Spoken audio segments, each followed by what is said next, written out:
Good evening, everyone. Thank you for joining us today on February 9th, the 4th anniversary of the Gerald Stanley trial verdict. We're here with the family of Colten, his mother, his siblings, his uncle, his cook and Jenny, and many friends of the family and supporters. We have many people who have registered from across Canada to watch the film with the family online and to listen to the participants in this panel.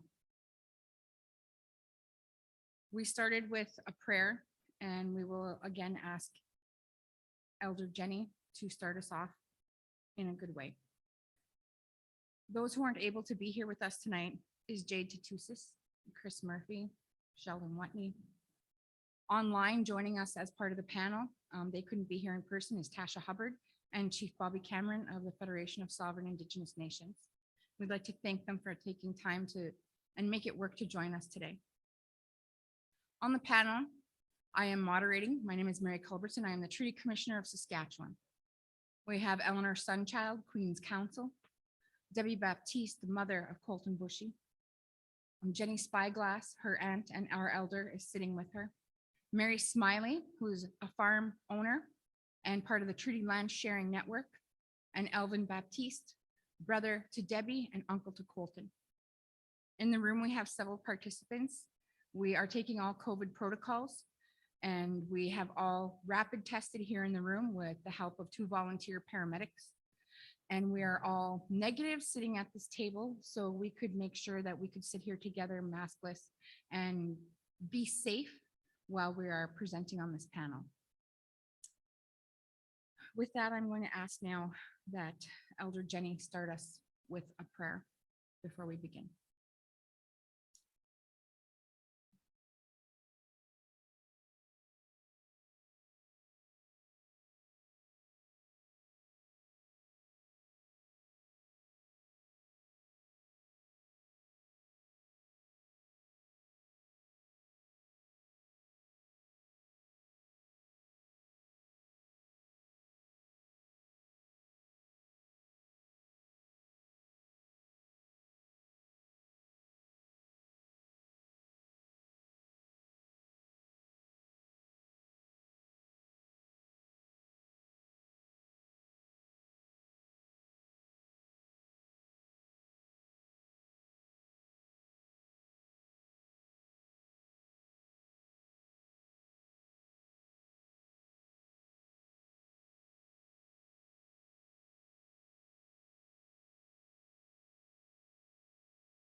Debbie, can you tell us how you're feeling on this day? Can you describe what kind of person that Colten was?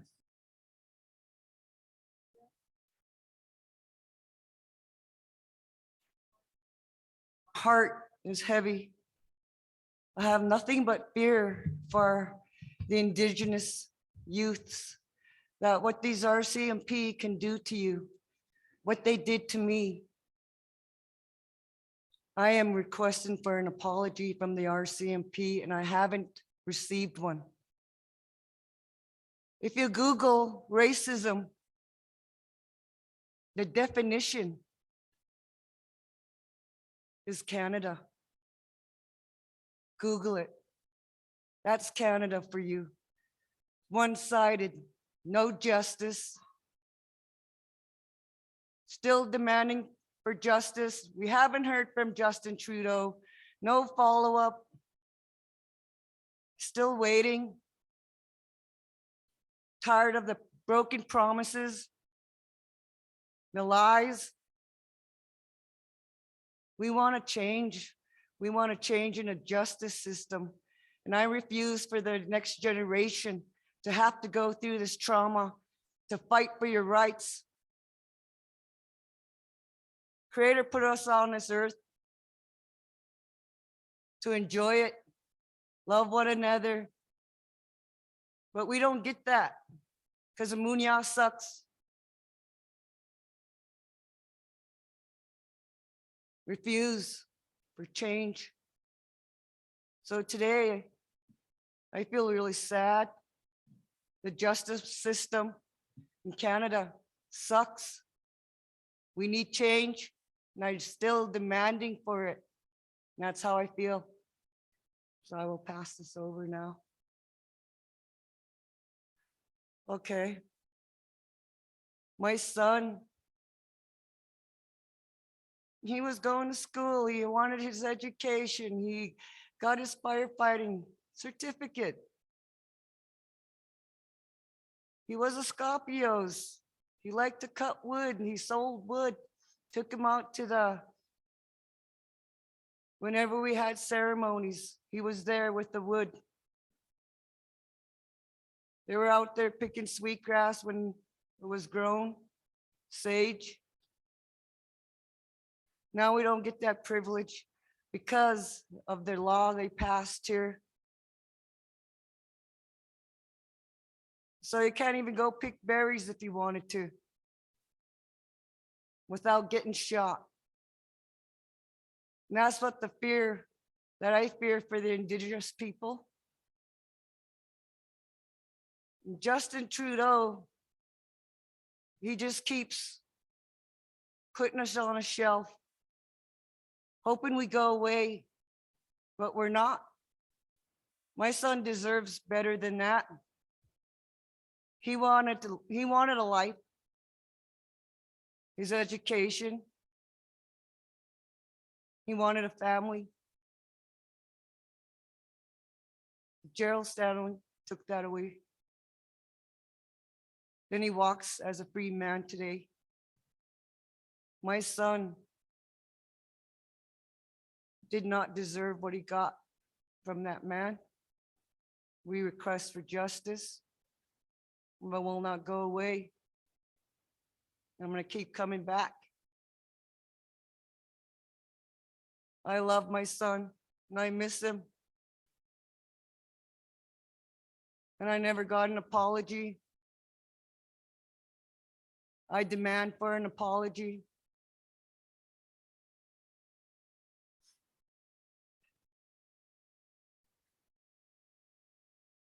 Okay, I'm going to pass this mic over. Like I said, my heart's really heavy and I do not want to get emotional. So with that, I'm pretty much done speaking. Thank you. Hi, hi. Thank you, Debbie. Our next question will be for Tasha Hubbard. And Tasha joins us online from Edmonton today. Tasha, thank you for making this movie. Can you tell us why did you make this movie? And tell us a bit about the process and your reactions 4 years ago today. Well, thank you for the invitation, and hello, Debbie and Eleanore and family, Elder. So glad for your presence on this difficult day. So why did I make the movie? I think because I was so taken aback by, what happened and how quickly the circumstances led to this senseless loss of life of this young man who was so loved. I felt, so much grief for the family, for Debbie, for Jade and others. And, I started to think a lot about how these kinds of acts are directly connected to, the colonial history that we're living in. And as someone who's also followed the way, police policy and the way the police deal with Indigenous people and the injustice inherent, I just felt really compelled to do something. And I remember talking to the family and saying, I'm not sure what, we'll be able to do. It can be hard to get the resources to make a major, a big film, but I would do my best. And, things just happened in such a way. We got the right support and help from a great team in order to bring this to the screen. I guess with process, it starts with relationships. I hadn't met Debbie prior to this, so it was going to visit. It was thinking a lot about how to tell that history, and just trying to be there as much as possible. There were times that I would come that I wasn't filming. I would just come to support, come to listen and observe, and then come back with our crew. I spent a lot of time with, preparing the crew, that I was really careful who I asked to work on the film, because I didn't want them to bring anything but good energy for the family and supportive energy for the family. So, that was whether it was our regular crew who was with us all the time, or when we're off to Ottawa and we were off to New York, sometimes we had to find local people, and we'd spend time asking them, what kind of people they were, before we gave them access, to be close to this family is a privilege. And that's how we proceeded. My reaction to that night, I was just thinking about that today, that, as someone who observes and watches and feels and tries to bring that to the screen, it had such an enormous impact on me. And, I know that doesn't even start to compare to what it was for the family in that time. And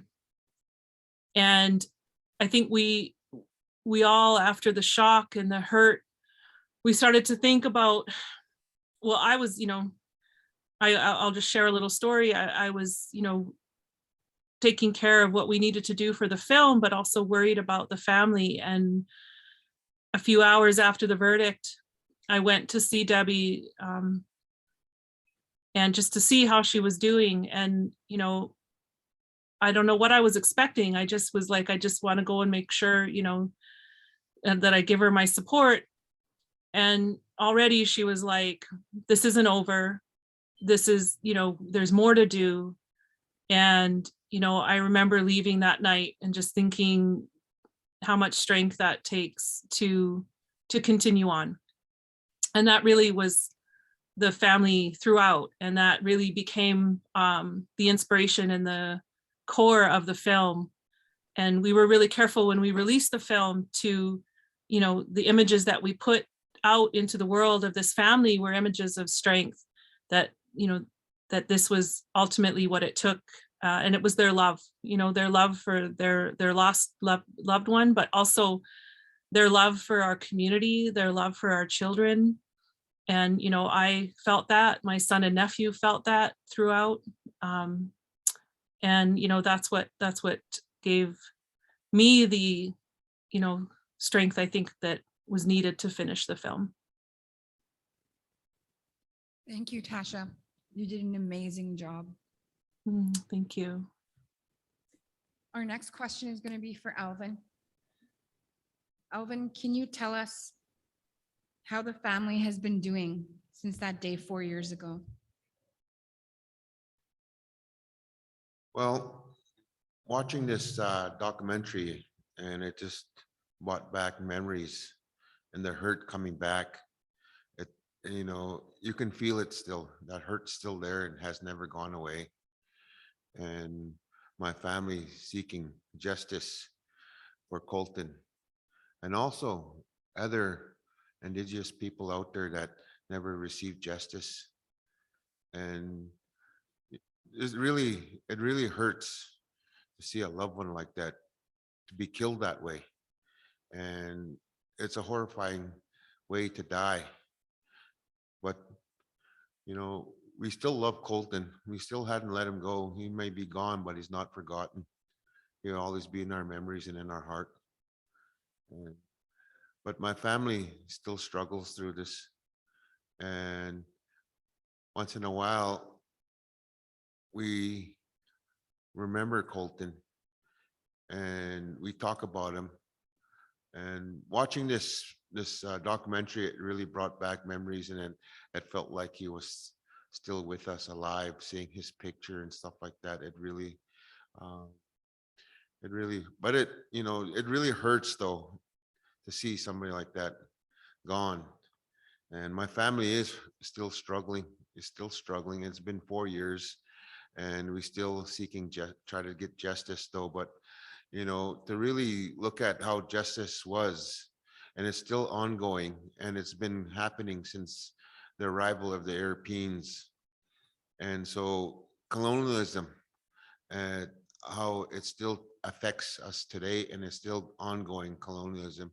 And it's injustice throughout those years in the past history. It shows itself, and signing with the treaties, breaking the treaties, the promises.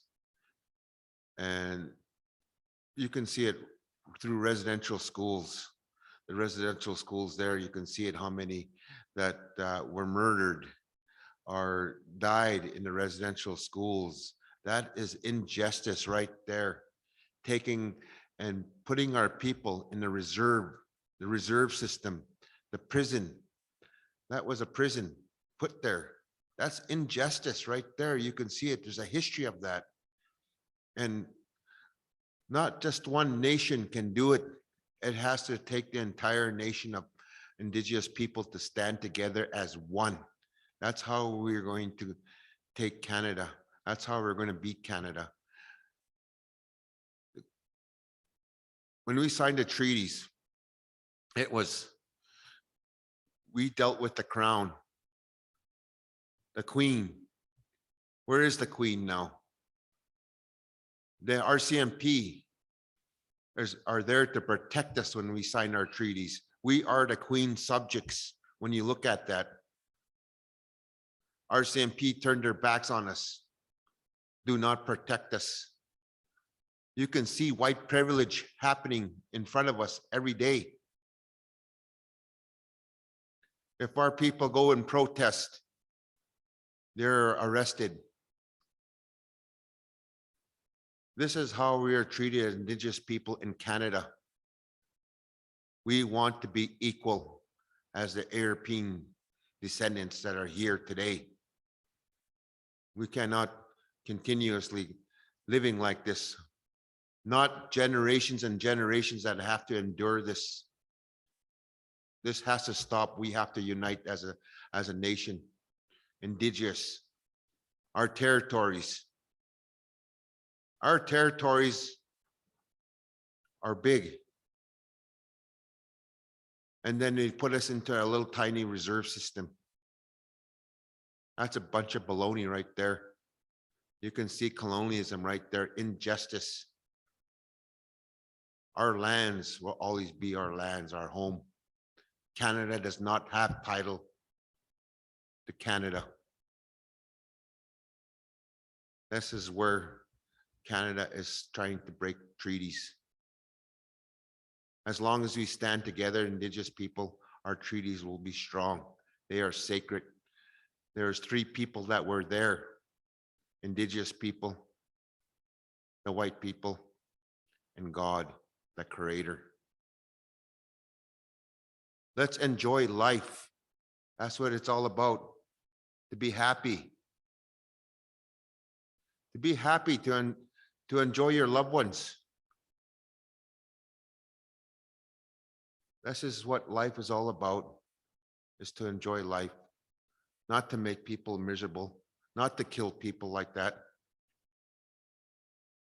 That is why the Creator put us here on this earth, each color, nationality, to enjoy life to its fullest. But Colten's life was cut short. He was shot in the back of the head. Systemic racism, you can see it today. Right from the Premier, Scott Moe, right from the Minister of Law, Don Morgan, they were also involved in this. The Crown Prosecutor did a shoddy job. The number one witness that never was allowed to take the stand was Lisa Stanley. She's seen everything unfold. But the Crown Prosecutor did not put her on a stand. The investigators did a shoddy job also. This is why my family that are fighting for justice, because we did not get justice in the court system at all. So my family still struggles, still seeks justice. Not just for ourselves, but for others too. Other people that never got justices. Look at the missing and murdered Indigenous women. They're being murdered out there. They're not doing a damn thing about it. They're not even doing an internal investigation at all. That has to stop. It's not cannot continue going on for the next generation. We want equal justice in Canada, and that's what we're going to be standing up for as one nation. Thank you, Alvin. Our next question is for Eleanor. Eleanor, can you tell us what the ramifications of this not guilty verdict have been? The ramifications are very large. For those who don't know who I am, I'm the lawyer for the Bushy family. I don't watch the movie. I didn't watch the movie today. It's really hard to watch. Usually Jade is here with us. She's doing her own activity today for the day of action. So we called today, February 9th, the day of the verdict, a day of action, because it's a day that should never be forgotten. It was the day that I saw the justice system crumble, the day that I saw the justice system that I was so proud to be part of in Saskatchewan fail. And the ramifications of this trial, they'll continue for years. I remember having a conversation with Jade after the verdict, after all of the advocacy we did, after all of the people we talked to at Parliament, at the UN, ministers, the Prime Minister, justice ministers, everybody we could talk to, we talked to. And it didn't seem like we were getting any justice for the family. And I told her, you know, it's gonna take time, it's gonna take years. But trust me, people are going to remember the name of Colten Bushy. They're gonna remember that name because he stands for all of the people, all of the Indigenous people in Canada who have been harmed by the justice system, who have been harmed by the police, who've been harmed by the court system, by systemic racism, the systemic racism that Alvin just talked about. That's who Colten is. And it's really hard that the Saskatchewan government didn't grant our request for a public inquiry. We asked for a royal commission from the federal government to the systemic racism that was apparent right from the moment Colten was shot. Right from the moment he was shot, it was all problematic. From that first press release, which said that somebody lost a life and there was a property crime. Well, it was more than that. It was a murder. Right to the moment he was found not guilty, right to the moment the province decided not to appeal, and instead of telling the family in person with the dignity that they deserved, they phoned and said, oh, we're having a press conference. It's in an hour and a half. And you know, basically they said, you have no time to get here. You have no time to get here. And it wasn't even personal. You know, that's how this family was treated. There was no compassion. There was no respect. They were treated like Colten was treated, like a thieving Indian. And that's the ramifications. And I'm really angry. Like, it's really hard to sit here on this day because all of those emotions come up. I remember being at the courthouse after the verdict with Tasha and watching those trucks drive around the courthouse in KKK fashion, like we're in Alabama. You know, they did that to intimidate. That's on film.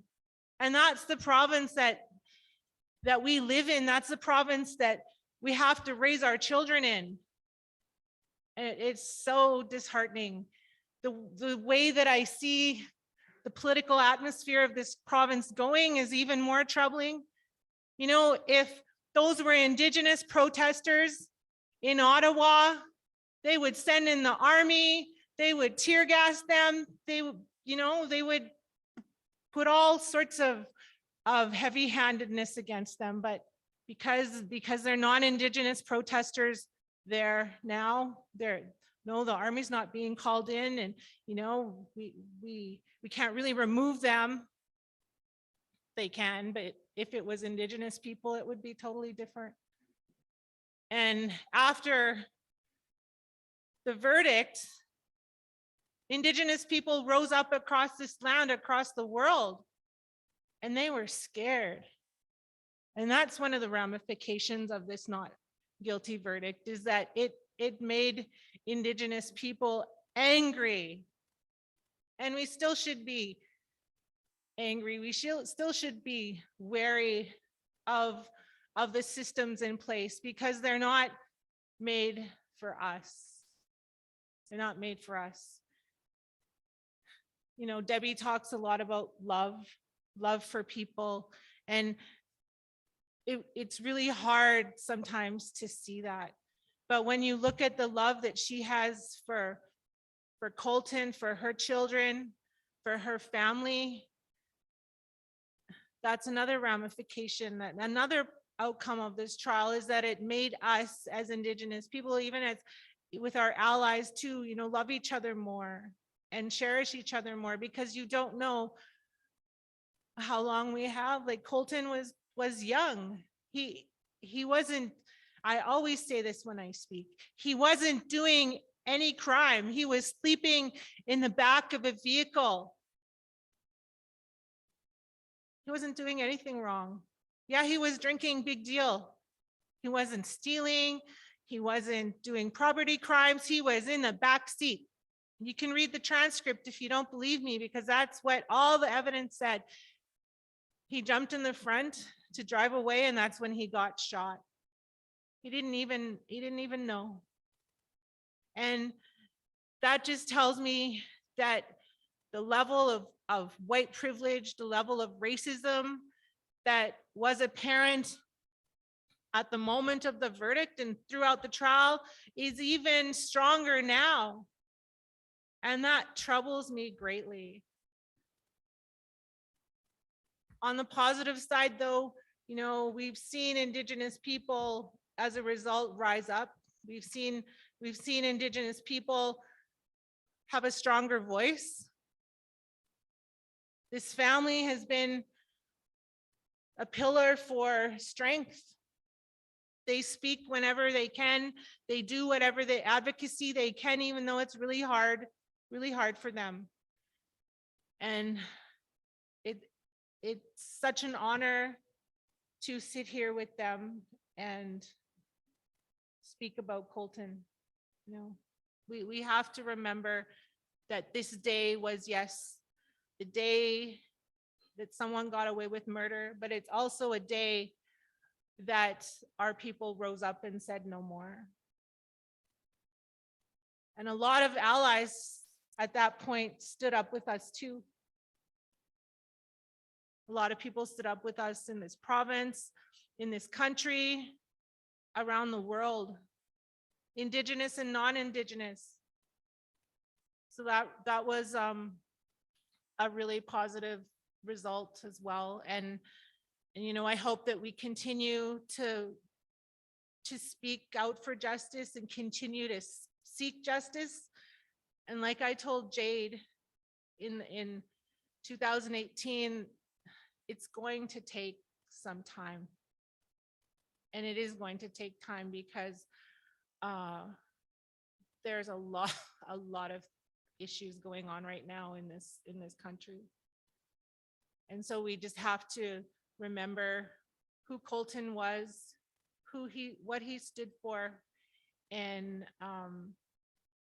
use that to continue on in our fight for justice. Thank you, Mary. Thank you, Eleanor. Our next question is for Chief Cameron, who's joining us online. He's outside of Treaty 6 territory tonight. So thank you for being able to join us online, Chief. Chief, you had really strong words of the night of the verdict. What do you have to say today, and has anything changed since this trial?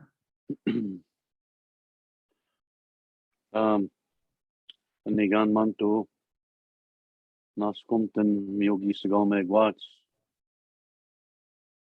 Ego no kom no nas Colten igagi sumuan. Igagi sumostamo. Kakio imamopi agi speak squad. Kanan to tate man no ago magantik. Upsis pogo skate man. First and foremost, we thank our God, our Creator, for a beautiful day today. To our Nokum, our Kokum, Jenny for the prayer, and for all those that are here to listen, learn, heal, and continue that fight for justice for Colten. Debbie and the family, thank you, and we pray for you. For your family every single morning. We smudge and pray for you that healing continues, but also one day that we see some positive progress for First Nation people across this country within this racial justice system we're living in. I want to start off by saying this to all the viewers and listeners. Very little has changed. Our First Nations are still getting abused and tormented and thrown in jail for petty crimes. One man reached out to me about 3 months ago. He got thrown in jail for 6 months for stealing a bag of chips. 6 months for a bag of chips. Gerald Stanley, if you're listening, and I hope you are, or someone gets this information to you, this video message, you may think you have gotten away with the justice system, but let me tell you this. You are going to be answering to God. You are going to answer to Creator. And it's not going to be a good decision for you. Don't ever forget that. You will pay that way. Ipastahuin. In the non-First Nation language, it's called karma. What goes around comes around. That is going to happen for sure, Gerald Stanley. you are going to answer to God. You killed the man. You killed a young boy. And all the weak excuses of hang fire. To all the viewers that weren't in the courtroom, what a despicable, disgusting a court proceeding it was to sit in that courtroom when the Crown prosecutors and others, all they focused on was how much did the young people drink? How much money did they have? Who drank the most? Did you guys all share the same bottle? How long did you swim? How long was the drive from the bar to the river? The questions that had no relevance to the actual killing of our young First Nation boy, Colten. What a disgusting thing to be a part of and listen to. And my brother Alvin pointed out something really, really important. Gerald claims that his wife was going to be run over, or she was going to be run over. I don't even know, but that was the gist of it. Her life was in danger. Well, for goodness sake, they didn't even put her on the stand to answer questions because her story wouldn't have coincided with Gerald's, and they would have been caught lying. Here's the reality to everybody. As a First Nation man, if I killed a white boy in my driveway, even if I wounded him, never mind. Even if I wounded him with my rifle, there'd be no questions asked. They'd come arrest me, they'd break into my house, throw me in remand. I'd stay in there and I'd be doing 10 to 20 years, even just for shooting him in the leg. We've continued to lobby and push and advocate for changes in the justice system. But there's a lot of work to be done. We had one of our own First Nation lawyers who became a judge, and guess where they put her? They put her in Nestavan, where there's no impact for her to make good decisions, positive decisions, rehabilitating decisions for First Nation people. They should have put her up in Prince Albert or North Battleford or Saskatoon or Regina, where we would have had a fighting chance at rehabilitating those First Nations. No, they stick her in Estevan and say, we did something good for you Indian people. We hired your own. Well, friends and relatives, nothing has changed. There is still a lot of work to be done, a lot of racism to address. And I want to acknowledge some of the RCMP members. There are some good ones. I want to acknowledge Chad McLeod for one, who's doing his best to combat and address the serious alcohol and drug problem within our First Nation communities. Chad, if you're listening, thank you. I know you and I had it out the one night, but you are doing a good job. Keep up the good work. That crystal meth and that fentanyl is killing our people. So keep up the good work, Chad. Mary, for putting this together, thank you. And to the family again. You know, this is our fight together. It's our job until the day we die. We are committed to seeing change in the justice system. Debbie is committed to doing this until the day she passes away. And we stand with her, we stand beside her, and we support her and her family in doing so. This whole justice system, for those that don't understand, when treaties were being signed, one of our chiefs in the 1800s stood up and said, what if your people hurt my people? And then what? But he spoke in his language. But that was pretty much the basic question. The Governor General and others and Alexander Morris stood up and called one of the redcoats over and said, I will assign one of these officers to protect your communities, to keep peace and safety in your communities, so no harm comes to your people. But since treaties were signed, they've been broken many times over. And this is the advocacy work that we do. We continue to be vocal, and we'll continue to be vocal. We're not going to go down without a fight. It is in our DNA that we continue to push for positive, serious change, not only in the justice system, the healthcare system, the education system, the whole economy. I thank you all for listening to me. There's a lot of work to get done. Very little has changed. There's much, much more work to get done. And we will continue.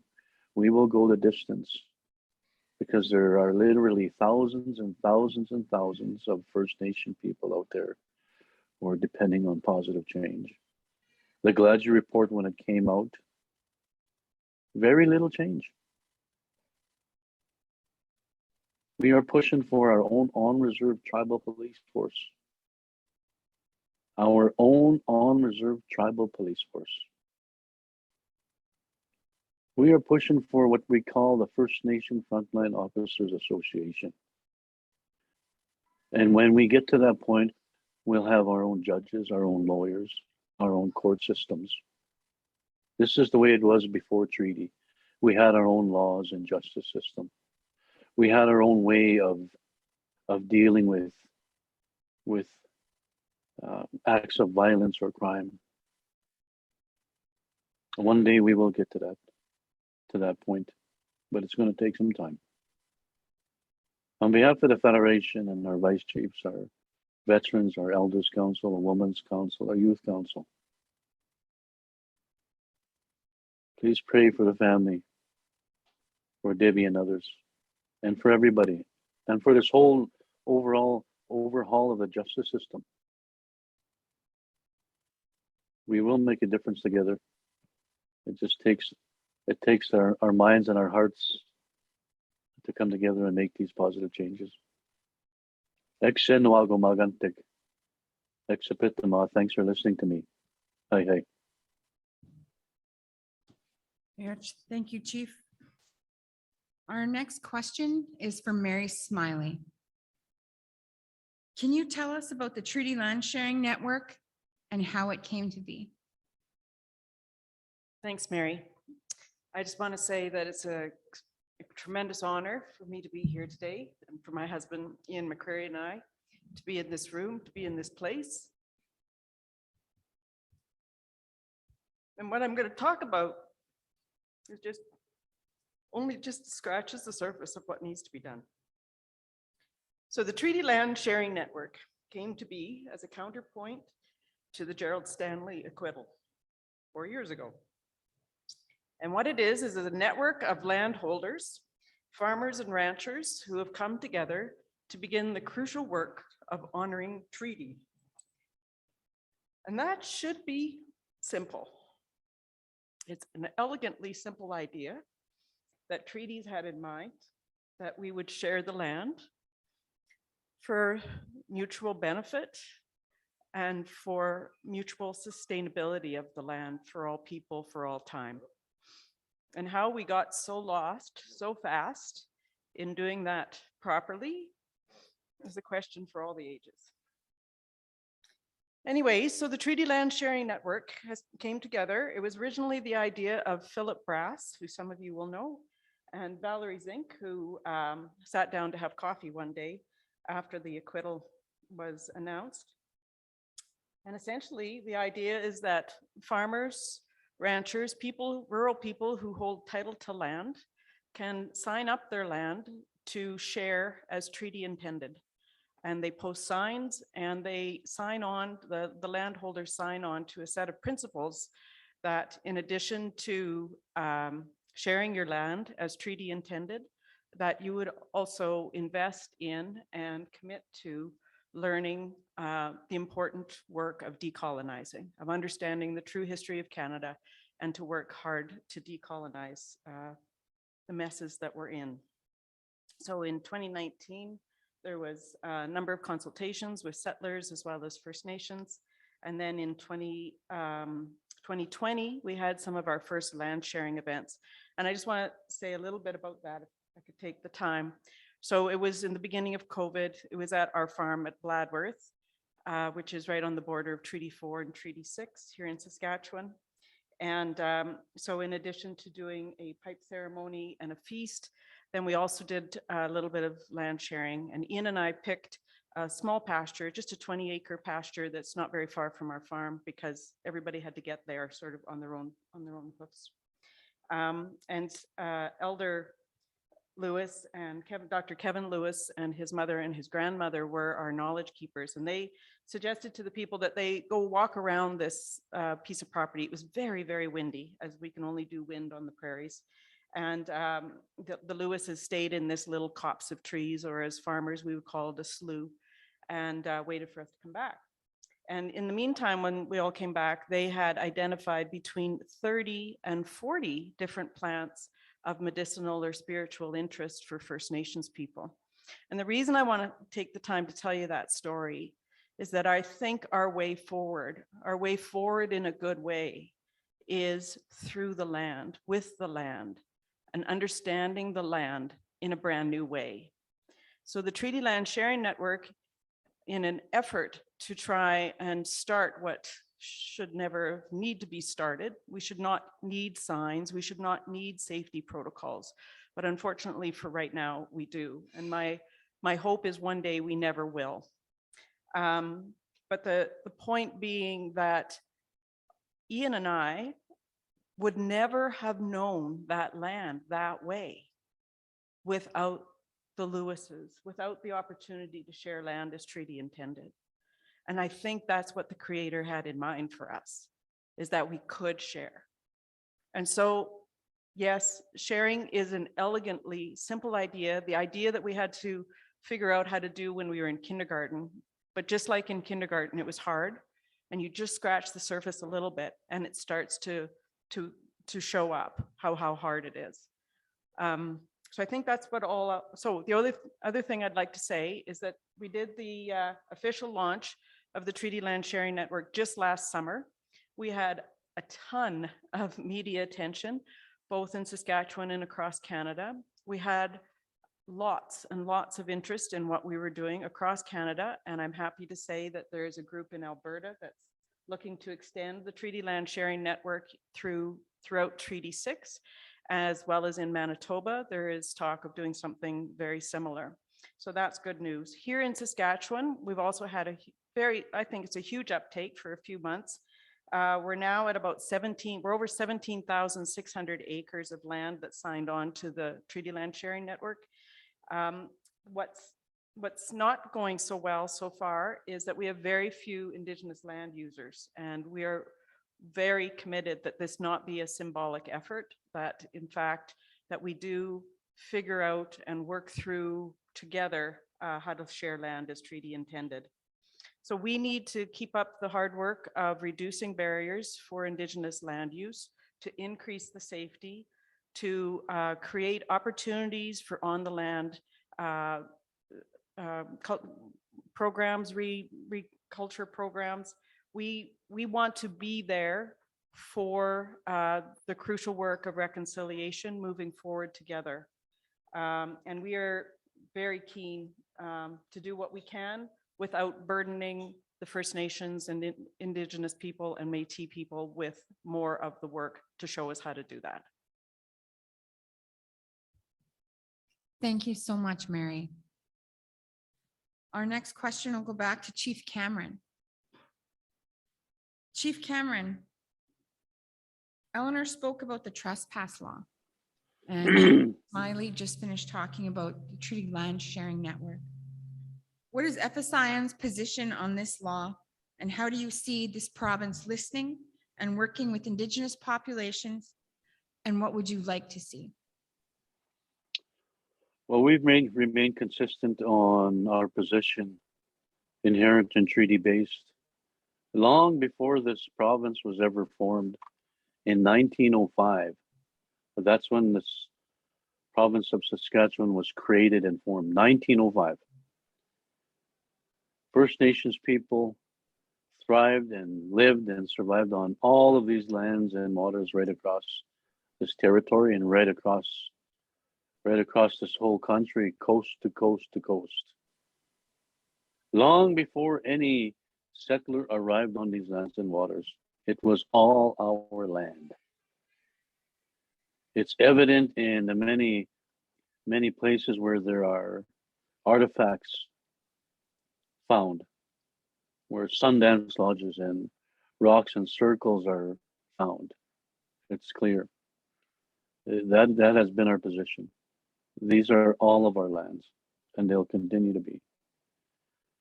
When the trespassing law was being introduced, obviously we contested it, we opposed it, because it was a direct shot at First Nation people. You come on my land, then we'll kill you. Now, about a year or two ago, Ochapowace Cree Nation had an incident. Here it is for each and every one of you. They had an incident with a white farmer who leased land on their lands. However, Ochapowace didn't want to renew their lease with this farmer. So what does this farmer do? He comes onto the land anyway with a gun on Ochapowace land. Our CMP were called, Chief and Council were notified, and we did our pressure to get the RCMP to lay charges and whatnot. Nothing was done. The guy was able to drive away. In fact, he said, "I was shooting at squirrels and coyotes." Yeah, sure you were. Damn bullshitter is what he was. Sorry to say that, but that's what he was. Now, if that was me or Alvin on white man's so-called land, chances are we would have been shot, either by the farmer or the RCMP, and they would have walked away free men. So we've opposed it. And there are many good farmers. I know many too. Good, honest, humble, hardworking farmers who live by the rule of God too. Respect and kindness, honesty. Fellow respect for all of our people, no matter our skin color. So we have been consistently maintaining our position on that matter. Treaty trumps provincial law. That's our message. Treaty trumps provincial law. Treaties are of international law. When we go into court, when we go into battle, this will always be our position, because we are the original people of these lands and waters. We are the first people of these lands and waters. Thank you for listening to me. Thank you, Chief Cameron. Our next question is for Alvin. Alvin, what is your reaction learning about the treaty land sharing network? And what else would the family want accomplished?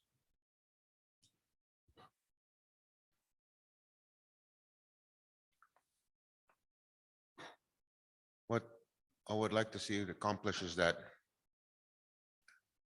we should have the right to hunt, to fish, to pick our medicines, our seagrass, our sage. Have they forgotten how to share the European settlers' descendants? They do not share this land. They just keep taking and taking. Even what reserves lands we have, the federal government still wants that. Wants our people to go into the Municipality Act, start taxing our people. That is not right. There was no such thing as tax. We enjoyed nature, what nature has to offer. Was anything like that, system like this. To enjoy life, you have to pay. That is totally bullshit. We were put on this earth to enjoy nature and also having a spiritual connection with nature. Everything that you see on this earth is alive.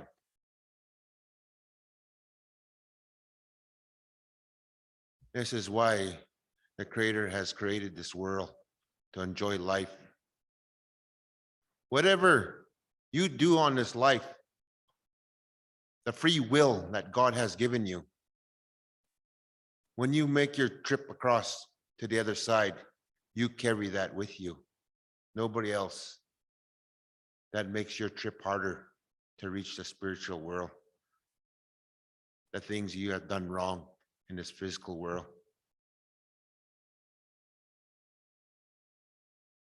This is how we've been taught, is to enjoy life, to care for one another, share. These are the teachings that have been passed on from generation to generation. When the Europeans came to this world, we were to share. We believe in that, sharing. That's how we were taught. But the Europeans did not want to share. They took and took. Treaty 6 territory will always be Cree territory. No matter, we know how far our land extends, our territory. Our treaties are sacred and should never be broken. If our treaties ever are broken, there's consequences that's going to be paid. This is what I have heard from our elders when I go to these treaty conferences. Once these treaties are broken, there's going to be turmoil.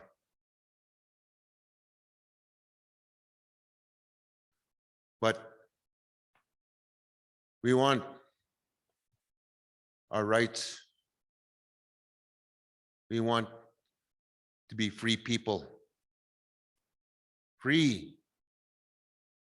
Just like our ancestors were free. This is what we want.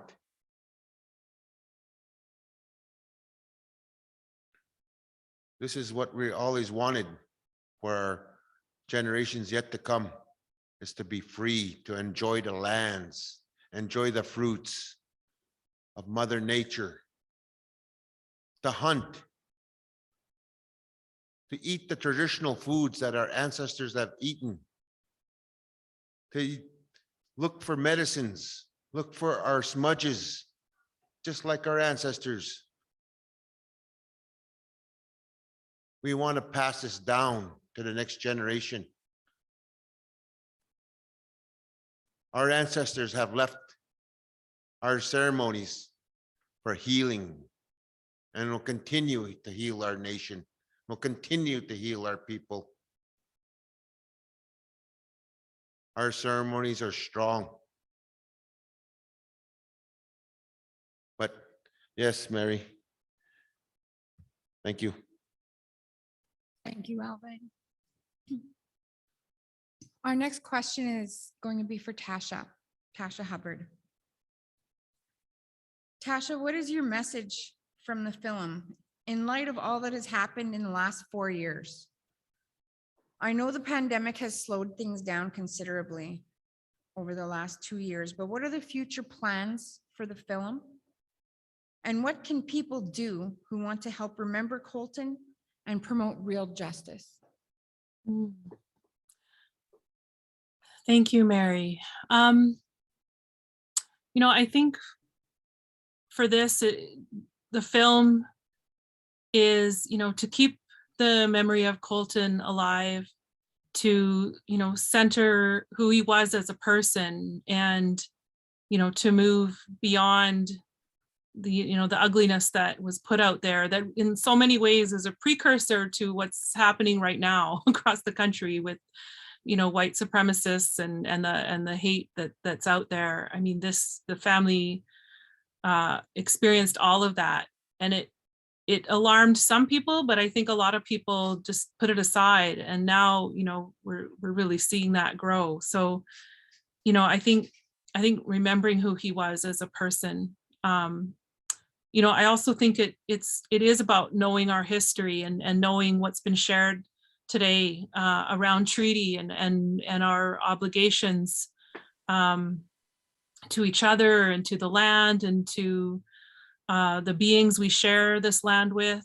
And I guess in centering that our children, I had to make some decisions in terms of, how to tell this story. And one of the choices was, to put my son and my nephew in the film, who were 9. And they were with me when I heard the news that Colten had been murdered. And I've shared this before, and I shared it in the film, that I kept looking at them in the rearview mirror, and I was crying and just cycling through, what is this going to mean? And at the same time, trying to have a way to act, something to do, to not just let these things pass without contributing in some way. And so I hope the film inspires people to do that and to continue to center our future, center our children. And this is something Debbie shares very beautifully in the times we were able to tour with the film, was, love your children, and that the work that's being done here is for them. The other thing I hope people think about is, to really, and this is in our own Indigenous communities and also, within all the circles, political and education and all of that, is to really truly support and acknowledge our women and the strength of women like Debbie and Jade and Eleanor and what they put into this effort for justice for Colten. And it's efforts that our mothers and sisters and aunties and kokums and daughters do all the time. And I really believe that, the gifts they bring is what's going to really bring us forward. And I just wanted to acknowledge Autumn Baptiste and her courage in being interviewed for the story around the trespass law and the impact that it has. And that's it is that courage that our women have. I just want to quickly acknowledge the treaty land sharing. I crossed paths with them. A lot of my work is actually around Buffalo. And the Buffalo are matriarchal. It's the women who lead, and I think the leadership that we show within our communities is really there. As far as the film, we were able to really take it all over the place until the pandemic, and just the day that everything shut down was the day that the group of us, we were to have gone to New Zealand. We'd been invited to screen the film in New Zealand's parliament, to show the film. The Maori invited us there and were going to host us. It's been tough. We've gone to online, and we've had a lot of online events and screenings, which is good. The life cycle of a film is usually about a year. And this film is really pushing back. It's still the top in the top films screened on the NFB website. It's taken up in classrooms in schools across the country, and will continue to do that for some time. And then we try to think of how we can use the film to sort of leverage other things. So one of the things I just wanted to share briefly is in conversations that I was having with Jade and Debbie, And what I was witnessing is that people and families who had also lost their loved ones to colonial violence were coming to them and wanting advice and wanting guidance. And they were doing what they could for these families.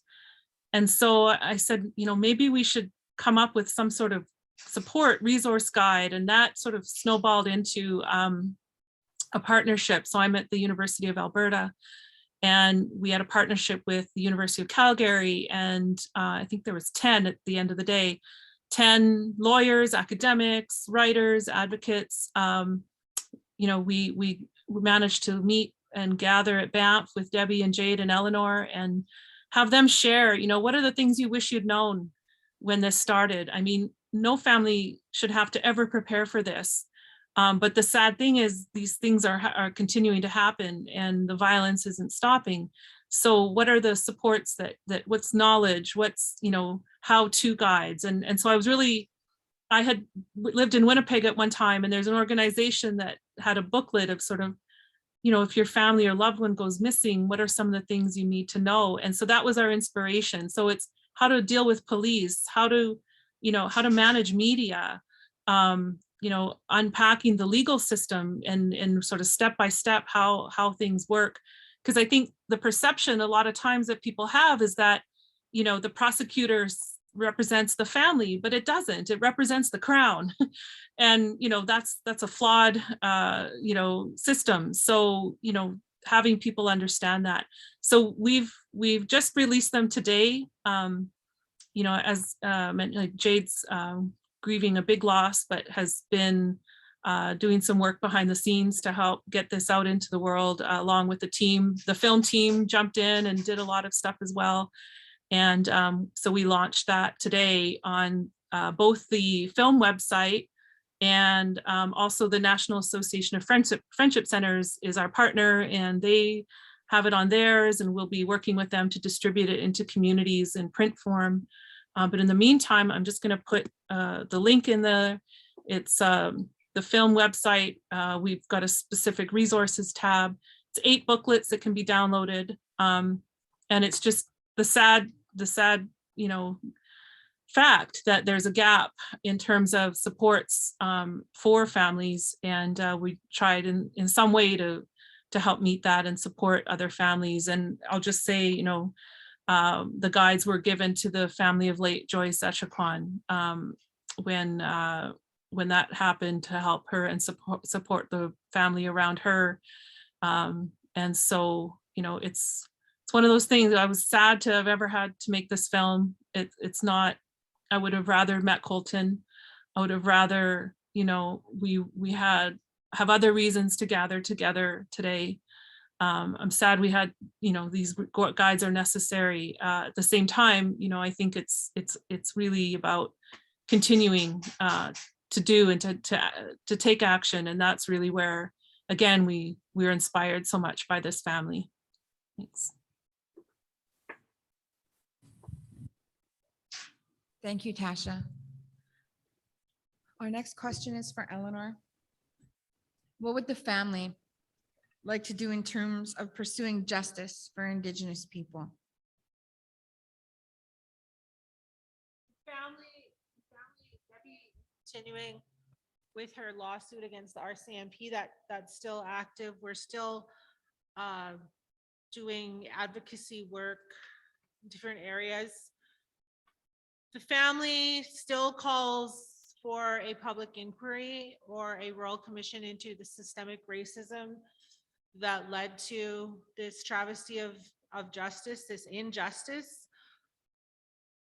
We would ask that people continue to write the federal government for the Royal Commission and to the provincial government for a public inquiry.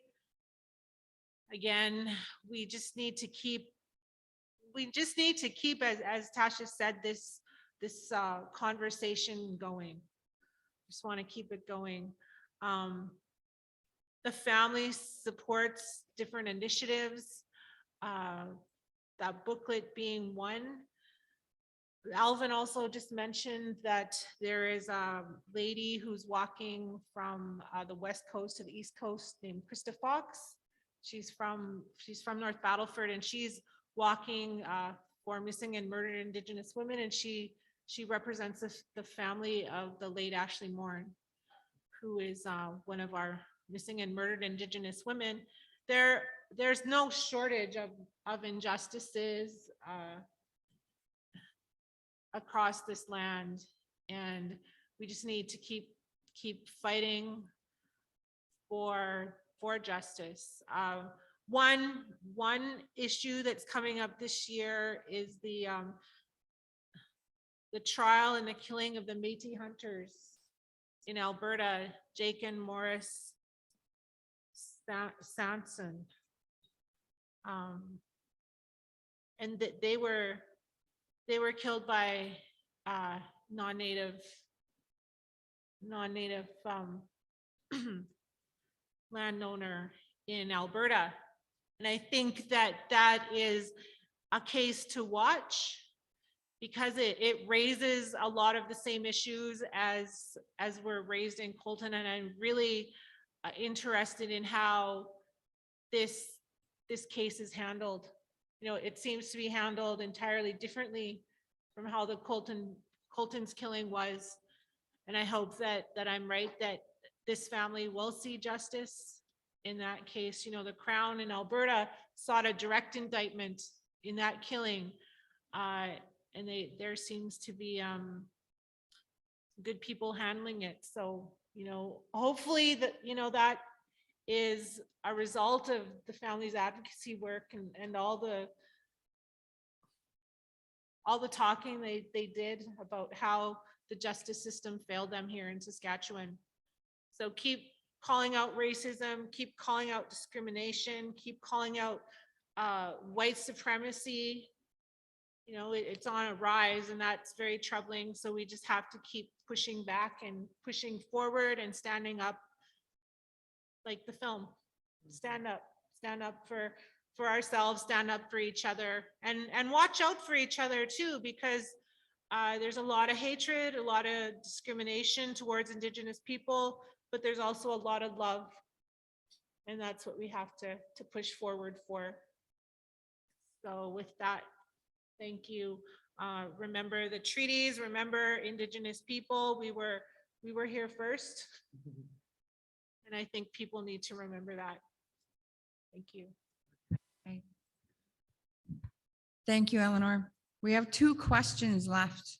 The next question will be for Mary Smilie of the Treaty Land Sharing Network, and Debbie will have our very last question, and we'll have closing remarks and a closing prayer before any or after any questions from those watching. Mary, as a non-Indigenous Saskatchewan resident, what do you think this province and the people in this province need to do to assist Indigenous people achieve some sort of justice, or to even improve race relations in our province and throughout our treaty territories? I think the key is to listen with a full heart and to recognize the unbelievable amount of privilege that those of us with whiter skin, I mean, it's all been designed for our benefit. And what I would like to bring forward is that there are a lot of people that hold land, that are rural farmers and ranchers, that want to do the right thing. And we want to make sure that we do the right thing based on what you are telling us is the right thing. So dismantle racism, improve the justice system beyond anything that it currently represents for Indigenous people. It's our life work too. Those of us that are part of the Treaty Land Sharing Network share your frustration, and it won't ever be enough to right the wrongs, but we really do want to move forward in a much better way. And it's going to be the lifelong work. We're all committed to it. Thank you, Mary. Debbie, you will be given the final word on this panel. What would you like people to remember when they speak of your son, Colten Bushy? That he was a kind, person. He had a huge heart. People could probably would have learned from him to love one another, respect one another, enjoy life. And that's what he did. He enjoyed his life. And then it was taken away. And then a man gets to walk away. And then we continue fighting because it's going to continue to the next generation. I want my son to be remembered that he was a kind man. He had a life. He was loved. He was not a thief. I want also people to remember what the RCMP did to me, how they came into my home, dragged me around on the floor, and told me my son was deceased. That I want an apology. If my son could hear me now, he would want that apology for me, apology for him, apology to my family, apology to the community, to the indigenous people.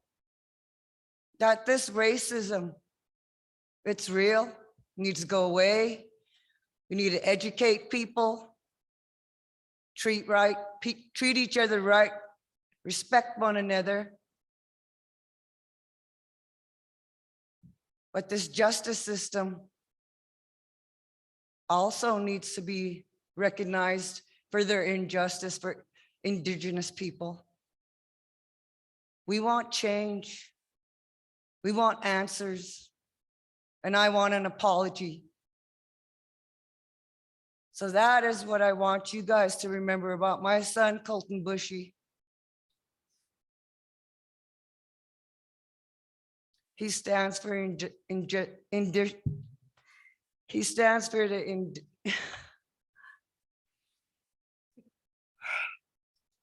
Indigenous people. He shouldn't have died for the color of his skin. He was a human being with a kind heart. He dreamed of an education. He wanted to go to college. But why was that taken away? Gerald Stanley decided to take it away. Want people to remember Gerald Stanley walked away this day as a free man, a murderer, and Canada accepts it. They sat at the kitchen table and drank coffee while my son was laying out there. What kind of story is that? Canada accepts that? This is a scary place where we live. I fear for their generation. We demand for change, and we're going to keep going, and you're going to keep seeing me. I ain't going to shut the hell up. So get used to it and do something. Justin Trudeau, we want to hear from you now. I'm still waiting. And that's all I have to say. Because right now, the anger just builds up in me with the injustice for our people that continue foster care, to throwing our youth in jail, putting our men in prison. We need to stand up for each other in these courtrooms. We need to show them that we're listening, we're watching, and we're not going away. And we want equal justice in the courtrooms. And that's it. Thank you, Mary. Hi, hi. Thank you, Debbie. We have a question from the chat that Eleanor will answer. It goes perfectly in with what you've just said, Debbie. The question from the chat Says, how do we protect ourselves as Indigenous people from Canada? So Eleanor will answer this. Thank you to the person who asked that question.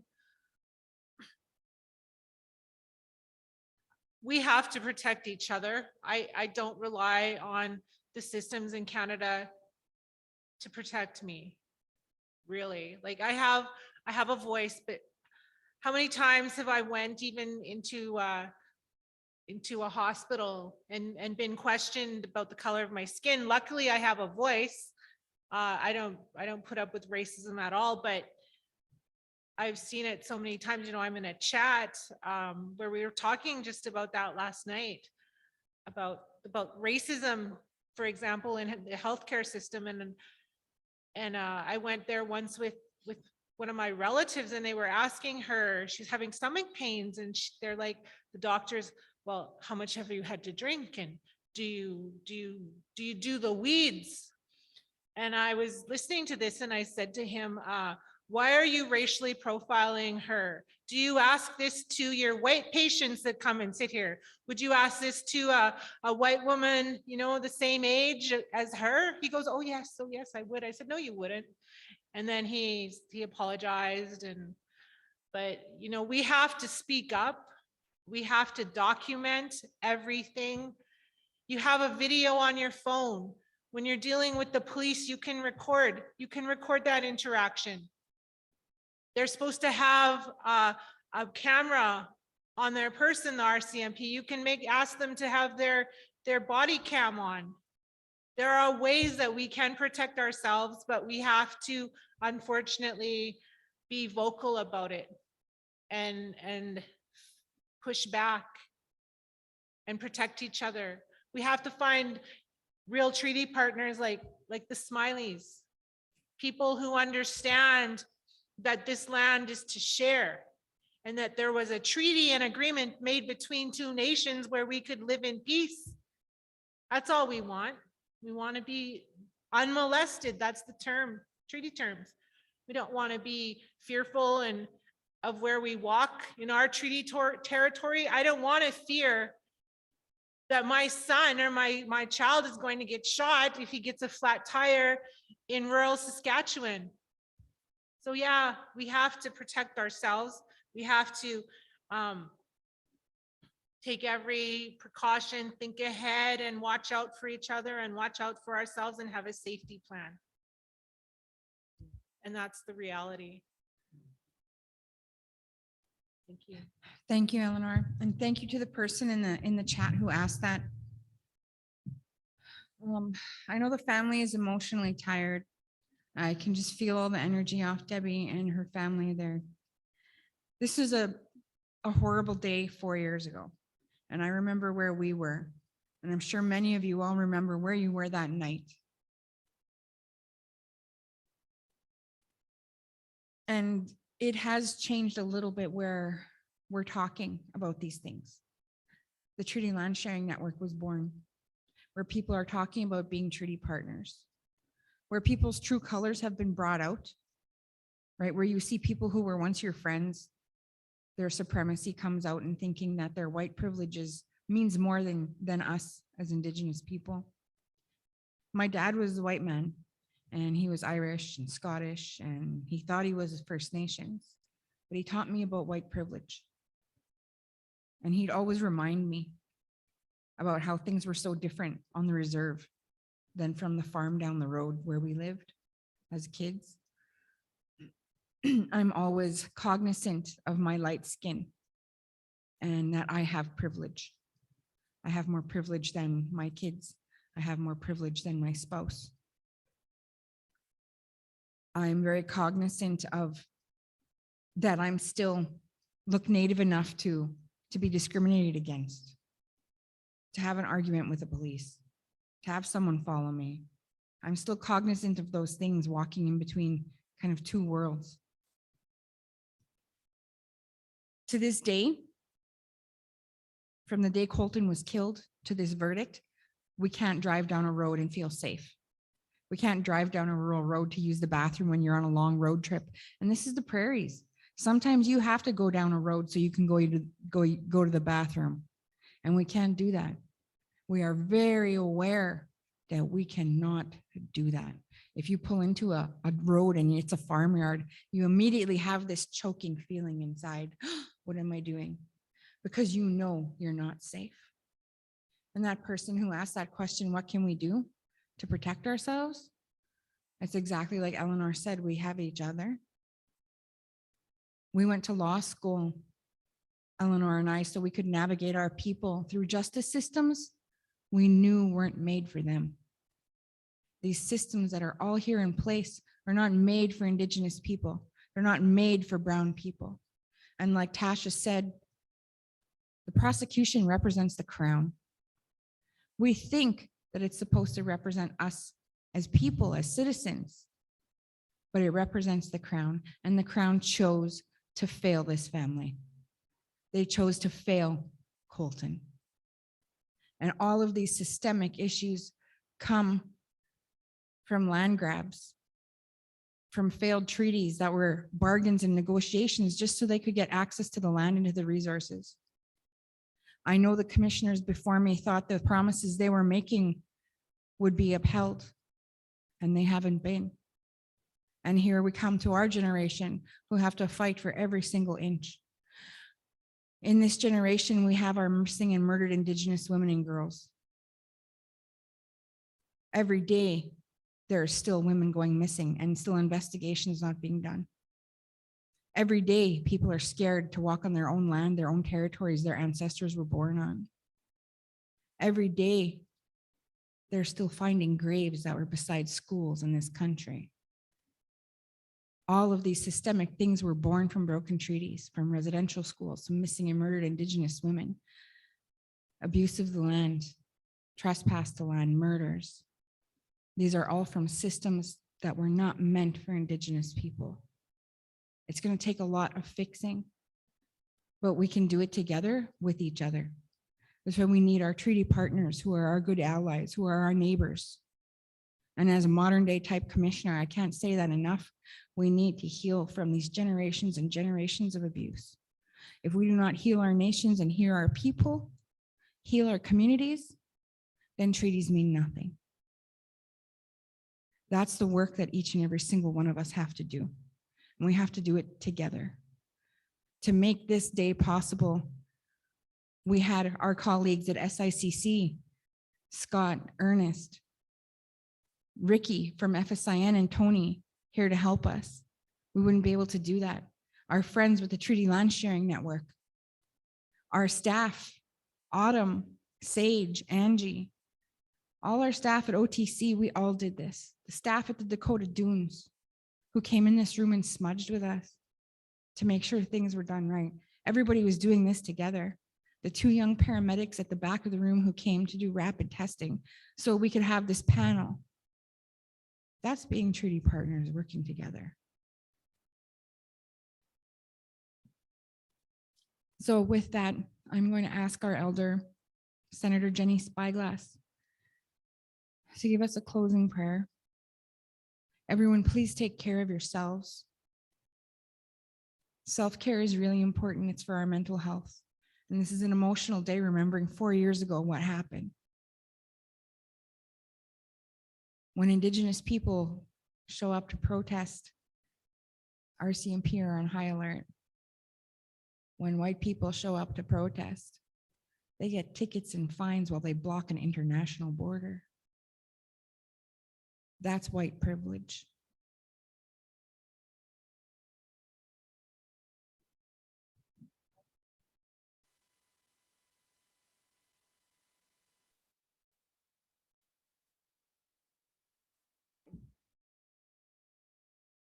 Help me say a prayer for my relatives. Today, it really touched my heart.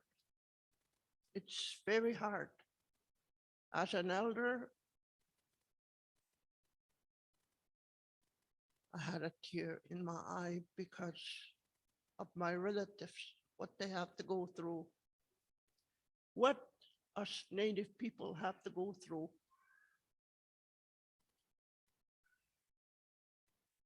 when I was taken away from my family, they put me behind a farm truck. They trespassed our land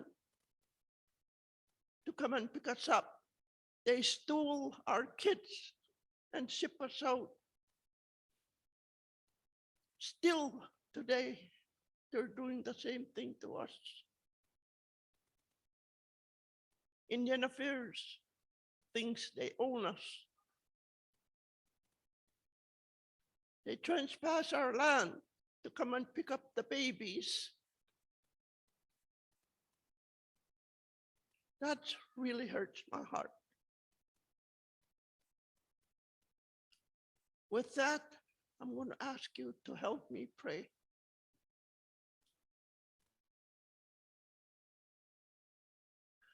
We'll have a good night's sleep. That everything's going to fall back to pieces. Everything will be set right in her heart. Her heart will get healed. The good Creator will take away the pain, the loneliness, the heartache. I